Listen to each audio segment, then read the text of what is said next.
गीता के प्रथम अध्याय के पाठ का लाभ और महत्व। श्री गीता उपनिषदों का सार है।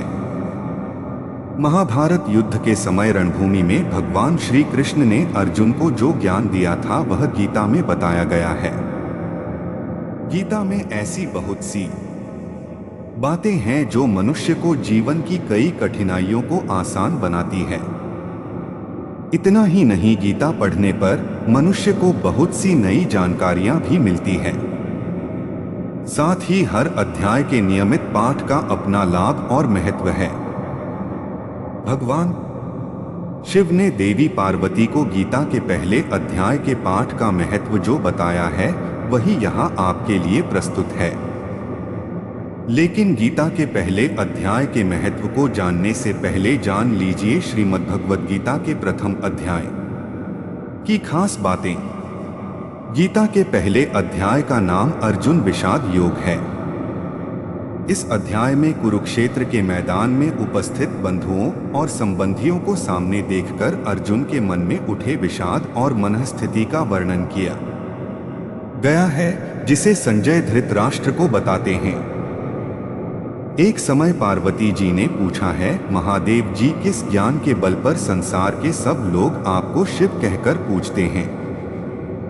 मृगछाला ओढ़े और अपने सभी अंगों में शमशान की विभूति लगाए, गले में सर्प और नर मुंडों की माला पहने हुए हो, इनमें तो कोई भी पवित्र नहीं, फिर आप किस ज्ञान से पवित्र माने जाते हैं? तब महादेव ने उत्तर दिया कि हे प्रिय, सुनो, मैं गीता ज्ञान को अपने हृदय में धारण करने से पवित्र माना जाता हूँ। इस ज्ञान से मुझे बाहर के कर्म नहीं व्यापते। तब पार्वती जी ने कहा कि हे भगवान, जिस गीता ज्ञान की आप ऐसी स्तुति करते हैं उसके श्रवण करने से कोई कृतार्थ भी हुआ है? महादेव ने उत्तर देते हुए कहा कि इस ज्ञान को सुनकर बहुत से जीव कृतार्थ हुए हैं और आगे भी होंगे। मैं तुम्हें एक पुरातन कथा कहता हूं, तुम सुनो। एक समय पाताल लोक में शेषनाग की शैया पर श्री नारायण जी ने मूंदकर आनंद में मग्न थे।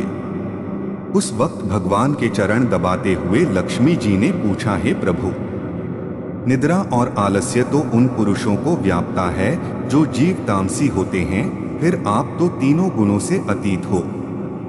आप तो वासुदेव हो, आप जो नेत्र मूंद रहे हो, इससे मुझके बड़ा आश्चर्य है।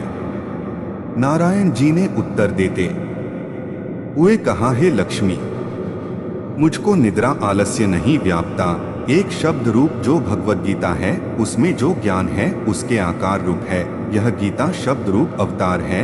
इस गीता में यह अंग है, 5 अध्याय मेरे मुख है, 10 अध्याय मेरी भुजा है, 16वां अध्याय मेरा हृदय और मन और मेरा उदर है, 17वां अध्याय मेरी जंघा है, 18वां अध्याय मेरे चरण हैं। गीता श्लोक ही मेरी नाड़ियां हैं और जो गीता के अक्षर है वो मेरा रोम है। ऐसा मेरा शब्द रूपी जो गीता ज्ञान है उसी के अर्थ मैं हृदय में विचार करता हूँ और बहुत आनंद प्राप्त होते हूँ।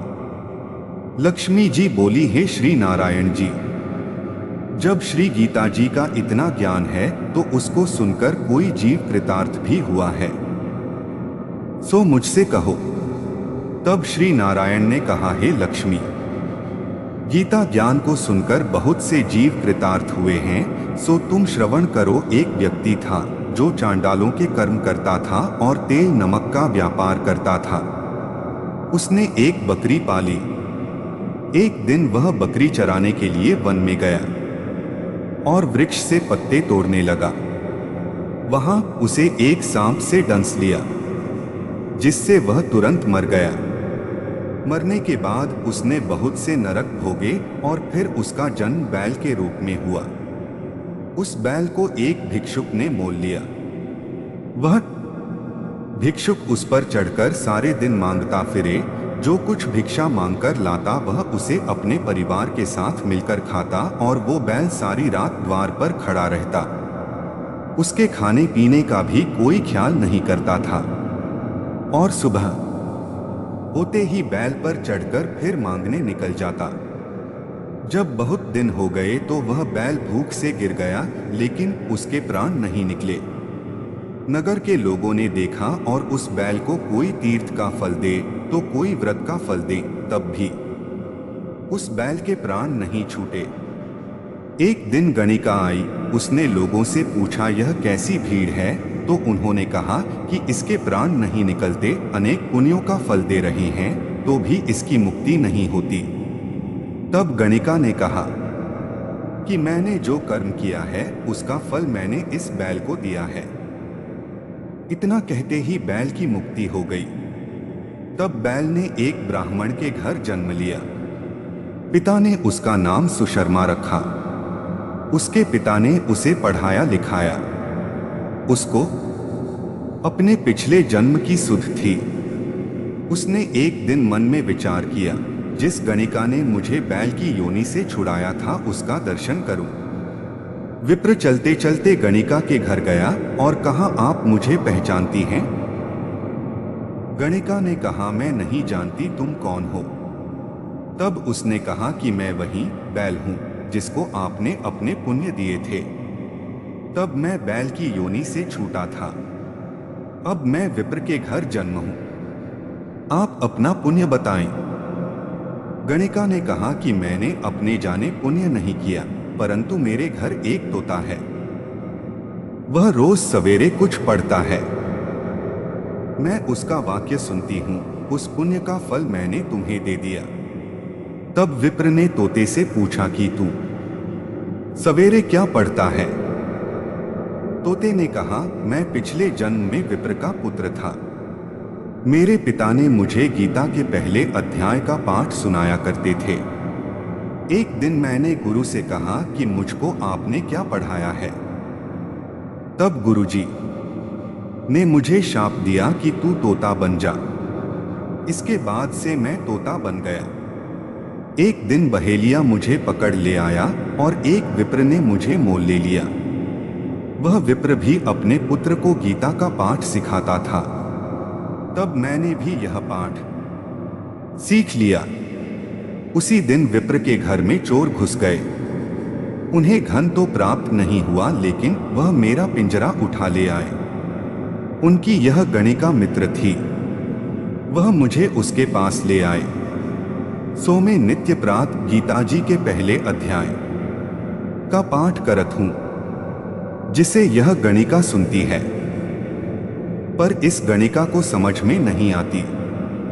जो मैं पढ़ता हूं वही इस गणिका ने तेरे निमित्त दिया था। वह श्री गीता जी के पहले अध्याय का फल था। तब विप्र ने कहा कि हे तोते, तू भी विप्र है, मेरे आशीर्वाद से तेरा कल्याण हो। सोहे लक्ष्मी। विप्र के इतना कहते ही वह तोता भी मुक्ति को प्राप्त हो गया। तब गणिका ने बुरे कर्म छोड़ भले कर्म ग्रहण किए और नित्य स्नान करके श्री गीता जी के प्रथम अध्याय का पाठ करना शुरू कर दिया, जिससे उसकी भी गीता में जीवन के सार का वर्णन बहुत ही विस्तार से किया है। गीता को भगवान श्री कृष्ण का ही एक स्वरूप माना गया है। गीता में मनुष्य के जीवन को सफल बनाने के लिए की सूत्रों का वर्णन किया गया है। जीवन में सफलता प्राप्त करने के लिए भगवान श्री कृष्ण के जीवन से जुड़ी तमाम बातों का अध्ययन करके सीखा जा सकता है। आइए जानते हैं भगवान कृष्ण के जीवन से जुड़ी कुछ अहम बातें। पहला मंत्र, शांत स्वभाव रखकर काम करना। वैसे तो भगवान श्री कृष्ण बचपन में बहुत नटखट स्वभाव के थे। विपरीत परिस्थितियां आने पर उनका स्वभाव हमेशा शांत रहता था। कृष्ण जी भगवान विष्णु के अवतार थे और वे यह बात जानते भी थे कि कंस मामा उन्हें बार बार मारना चाहते थे, फिर भी वे शांत रहते थे और समय आने पर कंस के हर प्रहार का मुंह तोड़ दिया। इससे सीख मिलती है कि कठिन समय में भी अपने शांत स्वभाव का त्याग नहीं करना चाहिए। दूसरा मंत्र, साधारण जीवन जीना। भगवान श्री कृष्ण हमेशा साधारण जीवन जीने में विश्वास करते थे। गोकुल के राजघराने में परविश होने के बावजूद वह अन्य सामान्य बालकों के साथ रहते, खेलते और घूमते रहते थे। उन्हें कभी भी अपने राजघराने का घमंड नहीं था। तीसरा मंत्र, कभी हार न मानना। कभी भी उनका मन बुरा समय आने पर घबराता नहीं था। वह विपरीत परिस्थितियों का डटकर मुकाबला करते थे। उनका मनाना था बुरे समय में विवेकपूर्वक काम करना चाहिए। भगवान श्री कृष्ण ने कभी भी हार न मनाने का संदेश दिया था। अंत का प्रयास करते रहना चाहिए, भले ही परिणाम हमारे पक्ष में क्यों न हो। चौथा मंत्र, दोस्ती निभाना। कृष्ण और सुदामा की दोस्ती को कौन नहीं जानता। यह दोस्ती महज दोनों के प्रेम के कारण नहीं, बल्कि एक दूसरे के प्रति आदर के कारण भी प्रसिद्ध है। किंतु आज के जमाने में दोस्ती के असली मायने कोई नहीं जानता। श्री कृष्ण ने हमेशा अपने मित्र सुदामा और अर्जुन का साथ दिया था। पांचवा मंत्र, माता पिता का हमेशा आदर करना। श्री कृष्ण को जन्म देवकी ने दिया था, लेकिन उनका पालन पोषण यशोदा और राजा नंद ने गोकुल में किया, यह जानते हुए कि उनके अपने माता पिता उनसे दूर हैं। श्री कृष्ण ने उन्हें दिल से प्रेम किया, उनका आदर और सम्मान करने में कोई कसर न छोड़ी।